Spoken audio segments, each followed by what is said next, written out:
Hey, this is Ed coming back at you all again, and basically what I'm doing today is a video on a little review on what I've been talking about during the previous weeks. First and foremost, I'm gonna get on Facebook basically and say what it's taught me with social media is that you have to love yourself enough to a point that you have to realize you have to let dead dogs lie. Leave the past in the past. That's just it. That's just all. For our storms and people are going to come into your life for different reasons. And it's up to you to figure out the good in every situation as well as the bad in every situation, because every situation is not bad. Even the worst situations will basically put you in a frame of mind to detect the good out of it, for your protection in the future. You must always stay in the moment. That's the only way that you're going to be able to think clear. Because even with all my pictures and the athletics I posted over the years, I was going through a storm. People always try to tell you or convince you when you don't have a job it's a storm, but it can also be a storm on a job. And I was in a situation for 5 years where I was hired for one position, but I was like forced to do multiple positions that had nothing to do with me, but it was just to try to keep things on top. And it just showed me how it was all a system, and it was it was designed to fail you if you don't seek your way out, because you would always come in. And I saw in this situation where it was multiple directors coming in. I was there for 5 years and I saw close to 6 directors, and it was like it was no way out in this situation because I had to paint.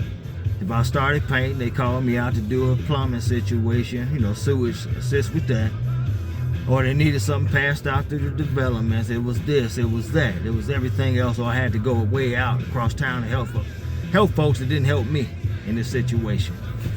So along the way, one of my partners was like, hey, have you ever thought about a Spartan situation?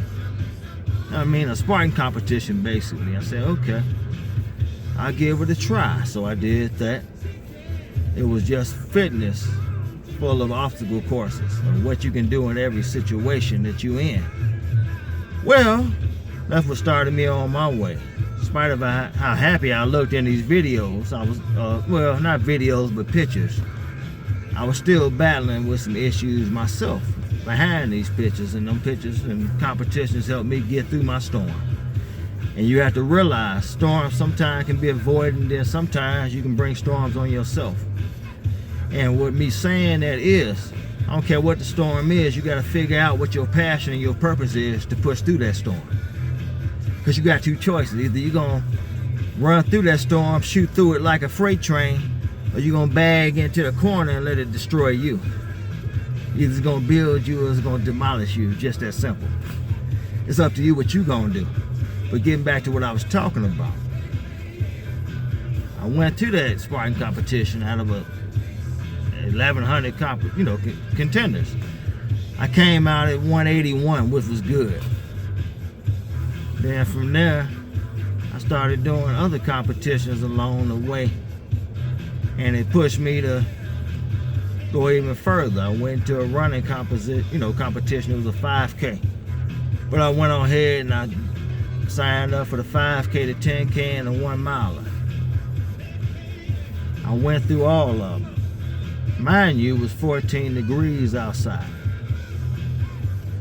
Whew. They had a tent for heat, and they had all type of tents for massages. They called me crazy. I said, okay, call me crazy. That give me more drive to keep doing what I'm doing. I didn't go in the heating tent because that's suicide, an invitation to pneumonia and old pneumonia, old and new. So I stood out there and freeze till every race came. The gun did. 2 weeks later, I ran a 13 miler. Took a break, ran 5Ks, 10Ks, ran a 10 miler. My cousin talked me into doing a marathon. I said, man, after the half a marathon, excruciating pain. I ain't want to run it. I don't care how much endurance you got. It hurts to pound your feet on concrete. So, okay. I got in the lottery. It was American, whatever it was worldwide. Some type of American marathon or whatever you call it. So, came to that time, I stayed at my grandmother's old house. That's where all the motivation began to drive. Came from that Mayfield house on Adams Street. So, spent the night. We got up, went on out there. I didn't realize how deadly and dangerous running a marathon is, especially I didn't even train for it. It was just the multitasking that I did on my job. Sometimes you can train for events your whole life and you don't even realize it. So we got out to Chicago that morning, about, I guess, 5:30, and I'm looking, all types of ambulances. I said, man, I'm a bit off more than I can chew listening to Lil' Cuz. But once we got out there and they started singing the national anthem, that horn go loose, I took off at a pace that I could, focus on. I caught cramps, everything. We ran all through Chicago. I'm pacing myself. Not tired, I just knew how to keep myself going. So, long story short, got to that 26-mile line. Whew, I stretched out. I was tired. My cousin came through.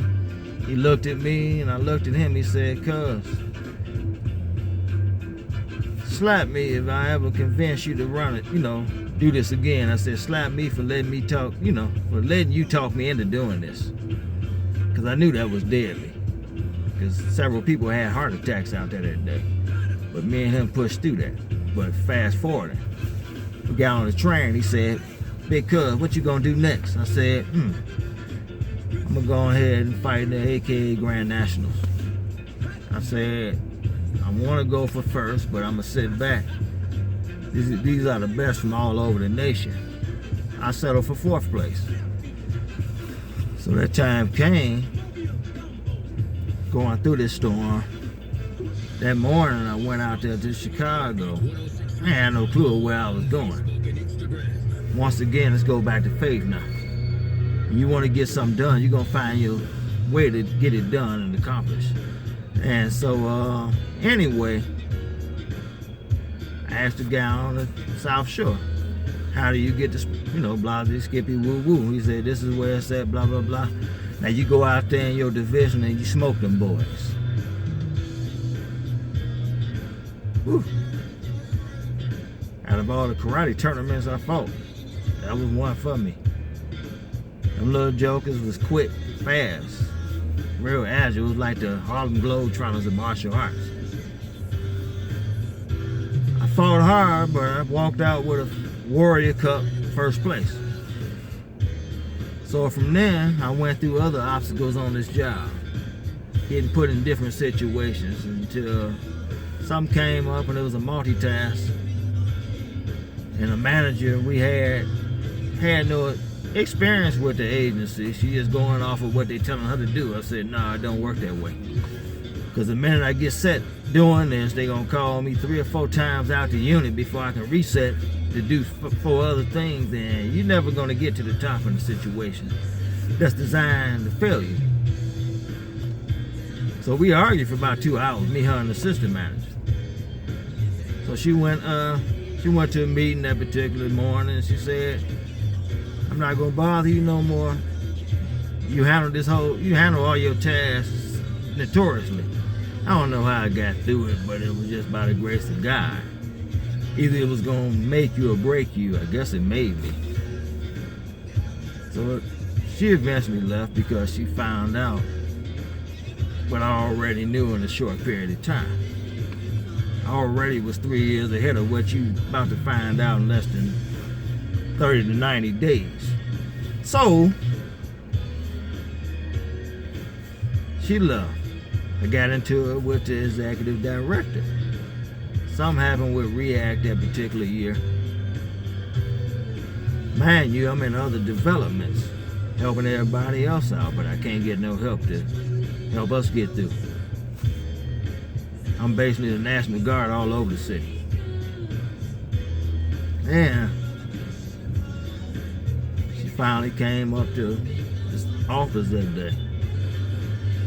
Mind you, I had words for somebody else that morning. So she was wanting to quiz me about some stuff that was going on, you know, around there. I said, okay, everybody got their raise, where's my raise at? I'm not having a good day. I said, neither am I.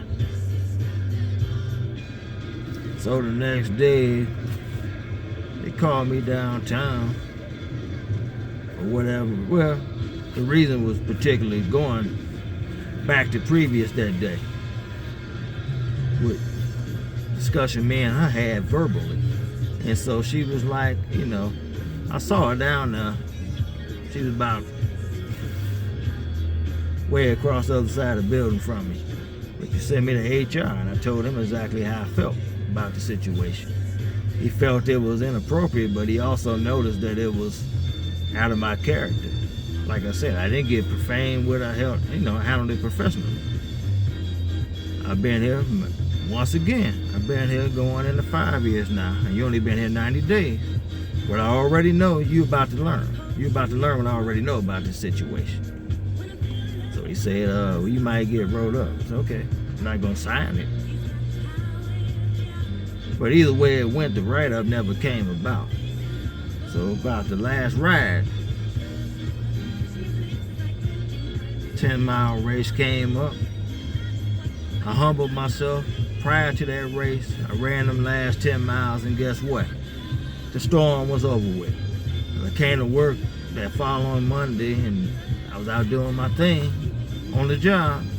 They called me down to HR. They eliminated my position. HR looked at me and said, well, thank you for your services. I said, no, thank you. He looked at me strange. Hey, this is no longer my problem. I went home, took a nap, got on with my day, and that was that. It's up to you, because hey, storms are going to always come to you when you at least prepare for them. So yeah, you got to step back. You're going to be shook up, all the above. But you got to come up with a strategy to keep on pushing and keep on pushing, because they get tougher. And when the point comes when you get that, you build up that so much drive that you can just run through that storm, you're over. So you coast again. But believe me, there's no getting around it.